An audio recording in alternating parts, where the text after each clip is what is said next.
We have a crew stationed at the Emergency Command Center that's a couple blocks away from where the explosion happened. Jason Miles is standing by in case we get any updates from officials there. Jason, in the last press conference, Chief Art Acevedo warned neighbors not to touch anything that might be debris. That's right, including body parts, unfortunately. I'm about as close as you can get to the blast site right now, a half a mile or so north on Gessner. Take a look behind me. You can see plenty of emergency vehicles still lined up along the street, which remains closed to traffic. Officials did confirm a little earlier that the explosion resulted in, as we have reported, at least 2 fatalities. Take a look at those aerial images of the Watson Grinding and Manufacturing Company. They are stunning. The blast just before 4:30 this morning obliterated that business and significantly damaged nearby homes and many businesses as well. Right now, hazardous materials crews have secured valves containing chemicals that may have led to that explosion.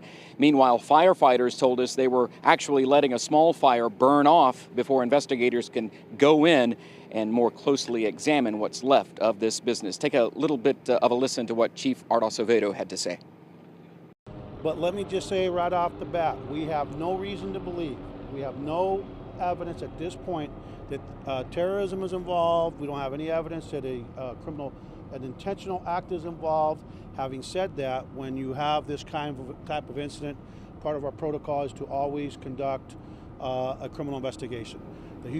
Chief Acevedo said debris may have blown onto properties up to a mile away. We've since heard it could be 3 to 4 miles away. And he urged residents not to touch any materials, as you mentioned, including potential body parts. But call police or emergency crews immediately if you come across something like that. Back here live, I can tell you, in addition to HPD and HFD, the ATF and many other federal agencies are working this as well. The Harris County Medical Examiner's Office on scene.